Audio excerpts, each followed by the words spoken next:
Praise the lord. మన పరిశుద్ధుడు, రక్షకుడు యేసయ్య శక్తి కలిగిన నామమున ఈ రోజున ఉపవాస వాక్య ధ్యానమునకు ప్రతి ఒక్కరికి మన ప్రభు పేరట ప్రైజ్ ద లార్డ్. ఈరోజు వాక్యంలోనికి వెళ్లే ముందు మీ అందరికీ మన దేవుని పేరట ఒక మనవి. మీ ప్రార్థన అవసరాలు ఏమైతే ఉంటాయో వాటిని మీ వ్యక్తిగత జీవితంలో ప్రార్థించుకుంటూ ఉంటారు కదా. అప్పుడు ఈ పని గురించి, ఈ దేవుని పరిచర్య గురించి జ్ఞాపకం చేసుకుంటూ ఉండండి. అలాగనే మీకున్నటువంటి అవసరాలు ఏమై ఉన్నాయో అవి మాకు పంపించినట్లయితే నేను ప్రార్థన చేయడం జరుగుతుంది. మీ ప్రార్థన అవసరాల గురించి మీరు పంపించకపోయినా నా ప్రార్థనలో ఎవరైతే ఈ పరిచర్యని, ఈ వాక్యాలని, ఈ ప్రార్థనలని అనుసరిస్తూ ఉన్నారో వారి గురించి నా ప్రార్థన విజ్ఞాపనలో మీ గురించి ప్రార్థన చేయడం జరుగుతూ ఉంది చేస్తూ ఉన్నా. ప్రతిదినం కూడా ఈ వాక్యాలు వింటున్నటువంటి మీకు దేవుడు తన కృపనిచ్చి ఆయనలో స్థిరపరచునుగాక. అలాగనే మీరు దీవించబడినట్లయితే మీ కానుకలో గూగుల్ పే నెంబర్ ఉంటుంది, దానికి పంపించవచ్చు. ఈ పరిచర్యలో భాగంగా ఉండాలని మీరు అనుకున్నట్లయితే మీరు ఈ పరిచర్యతోటి సహవాసం చేయొచ్చు. మీ ప్రార్థన అవసరతలను పంపించడంతో పాటుగా మీరు ఈ సహవాసంలో భాగంగా ఉండొచ్చు. ఇకపోతే ఈ రోజున వాక్యాన్ని చూసినట్లయితే వాక్యంలో ఈ రోజున దేవుని వాక్యంలో మనము దేవుని వాగ్దానం చూసినట్లయితే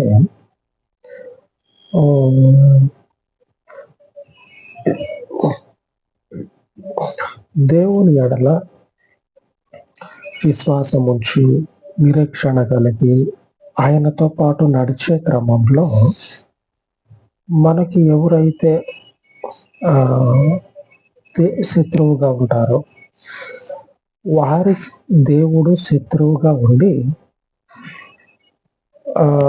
మన తరపున ఆయన ఏం చేస్తాడంటే, మనకుండేది కొద్దిగా ఆలోచన, ఆయనకుండేది ఎక్కువ. ఆయనకున్నటువంటి ఎక్కువ ఆలోచనతోటి ఆయనకి శత్రువు అయితే ప్రైజ్లాడి చెప్పి ఓ అని చెప్తాడా దేవుడు నీకు సమాధానం కలుగును కాక అని చెప్పనని పోండి అని చెప్తాడా? చెప్పడు కదా. మనకే శత్రువు అయినటువంటి వాడు, మనకే పడనటువంటి వాడు, మనమంటే అంత దూరం ఉన్నటువంటి వాడు, మనకి కూడా వాడంటే పడనటువంటి వాడు.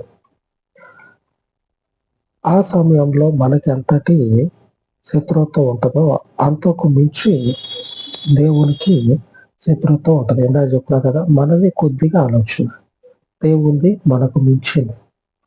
మనకున్నటువంటి ఈ శత్రుత్వం అనేది కొద్దిగా, దేవునికి ఎక్కువ ఉంటుంది. అంత ఎక్కువ ఉన్నటువంటి దేవుడు, అంతటి పగని కలిగినటువంటి దేవుడు ఆయన శత్రువులను వదిలిపెడతాడా? ఏ మాత్రం కూడా వదిలిపెట్టడు. నిజంగా ఆయనకు మనం ఆయన శత్రువులు అప్పచెప్పాలి. మధ్యలో మనం దూరి ఏమి చేయొద్దు. అది సరైన పద్ధతిగా లేఖనము సెలవిస్తూ ఉంది. ఏమనంటే మనకి దేవుడు సహాయంగా ఉంటాడు.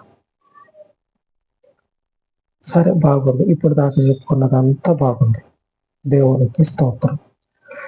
మరి మనకి సహాయంగా ఉంటాడు. ఎటువంటి పరిస్థితుల్లో మనకి సహాయంగా ఉంటాడో అది కూడా చూద్దాం. మనము దేవునిని బట్టి, ఆయన యొక్క చిత్తాన్ని బట్టి నడుస్తూ ఉన్నప్పుడు పాపం అనేది కలిగి ఉన్నట్లయితే మనకు సహాయం చేసేటువంటి ఆత్మదేవుడు సహాయం చేయడు. కనుక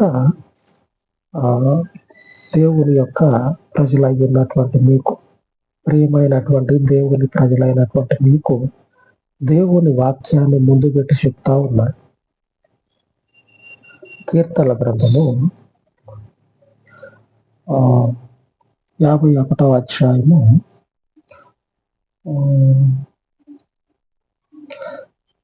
9వ వచనం మరియు 11వ వచనంలో చూసుకున్నట్లయితే, నా పాపములకు విముఖుడవు కమ్ము, నీ పరిశుద్ధాత్మను నా యొద్ద నుండి తీసివేయకుము. దేవుని మనుషుడు పాపం అనేది చేస్తే ఏం జరుగుతూ ఉందంటే, పరిశుద్ధాత్మను మన యొద్ద నుంచి తీసివేయటం జరుగుతూ ఉంది. దేవుని యొక్క ఆత్మ అనేది మన యొద్ద నుంచి తొలగించబడుతుందంట.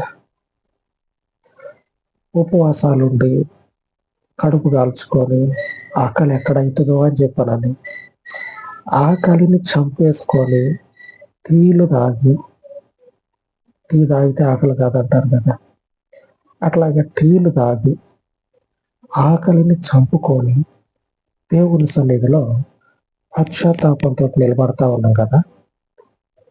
ఈ పశ్చాత్తాపము దేవుని ముందుండాల. మన జీవితాల్లో ఉన్నటువంటి పాపం అనేది మనము లేకుండా చూసుకోవాలి, దాన్ని తీసేసుకోవాలి. తీసివేసుకున్న తర్వాత పాపములోనికి దిగిపోకుండా కాపాడబడాలి. మనల్ని మనం ప్రొటెక్ట్ చేసుకోవాలి. ప్రతిరోజు కూడా ఏదో ఒక దగ్గరికి ఏదో సందర్భంలో తిరుగుతూనో మాట్లాడుతూనో ఉంటాం. ఈ పరిస్థితుల్లో మనం చేయాల్సింది ఏంటంటే, పాపం అనేది మన జీవితంలో ప్రవేశించేటువంటి పరిస్థితి ఉంటే దానికి దూరంగా ఉండాలి. దేవుణ్ణి అడుగుతా ఉన్నాడు, నా పాపానికి విముఖుడవయ్యిండు అని దేవునికి ప్రార్థన చేస్తా ఉన్నాడు. ప్రార్థన చేయటమే కాకుండా పరిశుద్ధాత్మని తీసేయొద్దు అని అడుగుతాడు. పరిశుద్ధాత్మయే మనకి అన్నిటికీ మూలం, మనకన్నిటికీ మూలం. ఆయన ఏం చేస్తాడంటే భవిష్యత్తును తెలియజేస్తాడు, మన స్థితిగతుల్ని తెలియజేస్తాడు, మనము ఎవరితో ఉన్నామో కూడా దానిని కూడా తెలియజేస్తాడు పరిశుద్ధాత్ముడు. ఈ పరిశుద్ధాత్మ మనము పాపము చేస్తే మన యొద్ద నుంచి వెళ్ళిపోతుంది. కనుక దేవుని ప్రజలై ఉన్నటువంటి మీ అందరికీ దేవుని పేరట మరొక్క మారు హెచ్చరిక చేస్తా ఉన్నా, పాపానికి దేవుడు విముఖుడు కావాలి. పరిశుద్ధాత్మని తీసివేయొద్దని మొరపెడతా ఉన్నాడు. గొప్ప సేవకుడు దేవుని సన్నిధిలో ఈ రీతిగా నిలబడ్డాడు. ఈ రీతిగా కడవరి గడియల్లో, అనగా ప్రస్తుతం ఉన్నటువంటి కాలంలో మనము దేవుని ఆత్మని ఒక వరంగా పొందుకున్నాం. ఈ వరాన్ని మనము నిర్లక్ష్య పెట్టినట్లయితే, మన యొక్క పాపము ద్వారా మనము దేవుణ్ణి నిర్లక్ష్య పెట్టినట్లయితే, మన పాపం అనేది మన మీద నిలిచి ఉన్నట్లయితే పరిశుద్ధాత్మ పోతుంది. మీరు బాప్టిజం పొందుకున్నారు, క్రీస్తుని అంగీకరించారు, పరిశుద్ధాత్మ మీకు అనుగ్రహించబడ్డాడు. అనుగ్రహించబడినటువంటి ఈ పరిశుద్ధాత్మను వెంబడిస్తూ ఉన్నారు కదా. ఈ వెంబడించేటువంటి క్రమంలో పాపానికి విముఖుడవై ఉండాలి, దూరంగా జరగాల.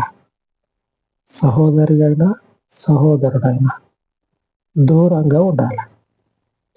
అప్పుడు మనకి ఏం జరుగుతుందంటే, ఈ రోజున దేవుడు ప్రమాణం చేస్తా ఉన్నట్లు, దేవుని ఈ రోజున ఉపవాస వాక్య ధ్యానం ఏమిటంటే, ద్వితీయోపదేశ కాండము 33వ అధ్యాయము 7వ వచనం. శత్రువులకు విరోధముగా నీవతనికి సహాయుడవై ఉండును. శత్రువుకి వ్యతిరేకంగా దేవుడు మనకి సహాయంగా ఉంటాడంట. ఎప్పుడు ఉంటాడు? మనలో పాపం అనేది లేని నాడు. అలాగనే పరిశుద్ధాత్మ పాపం మనలో లేకపోతే ఆయన వారంగా మనం ముద్రించబడితే పరిశుద్ధాత్ముడు మనలోనే స్థిరంగా ఉంటాడు. బాప్టిజం తీసుకున్నాం, దేవుని రక్తము చేత కడగబడ్డం. అపోస్తల కార్యము 2వ అధ్యాయము 38వ వచనం. మీరు మారు మనస్సు పొంది, పేతురు మాట్లాడుతూ ఉన్నాడు, దైవజనుడు చెప్తా ఉన్నాడు, మీరు మారు మనస్సు పొంది పాప క్షమాపణ నిమిత్తము ప్రతివాడు యేసుక్రీస్తు నామమున బాప్తిస్మము పొందుడి, అప్పుడు మీరు పరిశుద్ధాత్మ అను వరము పొందుదురు.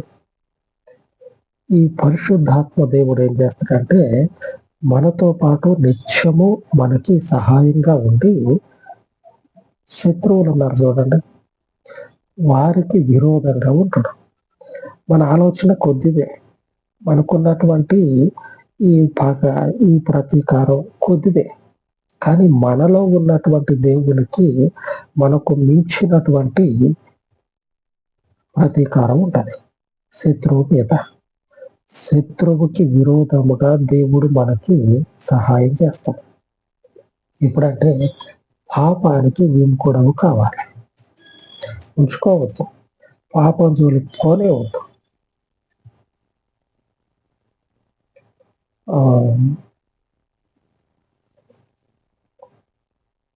క్రీస్తుని ఎరిగినటువంటి కుటుంబాల్లో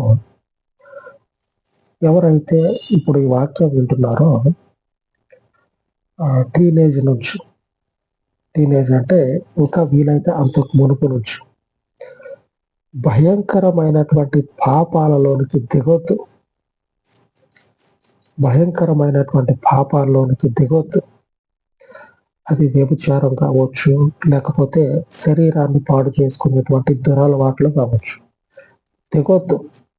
అవి మనకు వాటికి మనకి దూరం. ఎంత దూరం అంటే అంత దూరం. ఎన్ని కిలోమీటర్లు అని చెప్పడానికి లేదు, అంత దూరం. కాబట్టి దేవుని ప్రజలై ఉన్నటువంటి మీకందరికీ చెప్తా ఉన్నా, మీరు చిన్నపిల్లలుగా ఉంటే ఇప్పటి నుంచే పవిత్రంగా బ్రతకటానికి సాయశక్తిలో ప్రయత్నించండి. ఏ దురలవాటు కూడా దగ్గరికి తెచ్చుకోవద్దు. దేవుని ముందు నిలబడాలి. దేవుని ముందు తలెత్తుకొని ఇట్లా నిలబడాలి. ఎందుకు తెలుసా? నేను పరిశుద్ధుడిని అని. శరీరం మీద ఏమన్నా మలినమయ్యేటువంటి అవలక్షణం ఉందనుకోండి, దేవుని ముందు ఎట్లా నిలబడతావు? దేవుని ముందు ఇట్లా నిలబడాలి. ఇట్లా నిలబడి నేను పరిశుద్ధుడని. మనము ఏ పాపానికి, లోకంలో ఉన్నటువంటి ఆయనకి విరోధమైనది ఏ అవలక్షణాన్ని కూడా, ఏ పాపంలో కూడా మనం పడిపోవద్దు, అంటనియొద్దు. ఎందుకంటే ఆయన ఎరిగినటువంటి మనుషుడు పాపాన్ని అంటించుకొని దేవునికి బతిమాలుకుంటా ఉండే, పరిశుద్ధాత్మ నా నుంచి దూరం చేయగాకు అని. పరిశుద్ధాత్మ దేవుడు ఉంటే ఏమవుతుందో తెలుసా? మనం అడుగు వేసే సందర్భంలో, మనము రోజుని గడిపే సందర్భంలో ఆయన మనకి అన్నిటినీ తెలియజేస్తాడు.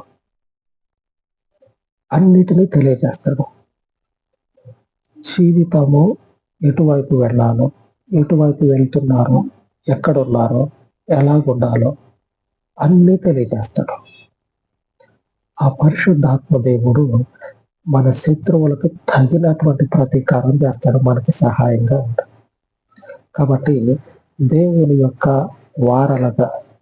వారముగా మన చివరి గడియ వరకు పవిత్రతని కాపాడుకుందాం, పోగొట్టుకోకుండా.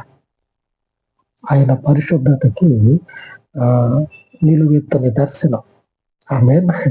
దేవునికి స్తోత్రం. ఆయన పరిశుద్ధతకి ప్రతిరూపం అంటారు చూడండి. పరిశుద్ధత అంటే ఆయనే. ఆయన పేరు యేసు ప్రభు, తండ్రి దేవుడు అని కాకుండా పరిశుద్ధత అని పేరు పెట్టాలి. నేను అందులో ఆ మాట అనకూడదులే. ఎందుకంటే ఆయన యెహోవా అని, ఆయన యేసు ప్రభు. ఆ 2 పేర్లు కాకుండా ఆయనకి ఇంకో పేరు ఏంటంటే పవిత్రత, పరిశుద్ధత. ఎందుకంటే దీనికి అర్హుడు ఆయన. పరిశుద్ధత అనే మాటకి పవిత్రత, నిష్కళంకము, ఏ లోపం లేనోడు, ఏ కళంకం లేనోడు ఎవరయ్యా? అసలు ఆ మాటకి సూట్ అయినోళ్ళు, అర్హులు ఎవరయ్యా అంటే మన తండ్రి దేవుడు, మన రక్షకుడు. వీరే. వారిలో భాగమైన మనము వారికి మళ్ళీ నిలబడాలి. దేవునికి స్తోత్రం కలుగును గాక. దేవుడు తన వాక్యాన్ని దీవించును గాక. అలాగా ఉపవసించి ప్రార్థించుకుందాం. పరిశుద్ధుడా, మహిమ కలిగిన తండ్రి, ఈ ఉదయకాలం మందు మీ పాద సన్నిధిలో తండ్రి ఉపవసించి మనవి చేసుకొని ఉండగా చెప్పబడినటువంటి వాక్యమును తండ్రి, లోకపు కట్టడల మధ్య, లోకపు పాపములో చిక్కుకున్నటువంటి నీ ప్రజలకు మీరు తండ్రి సహాయమును ఆత్మ ద్వారా అనుగ్రహించి, లోకంలో అనామకులము అయ్యా, లోకంలో మరెవరి సహాయము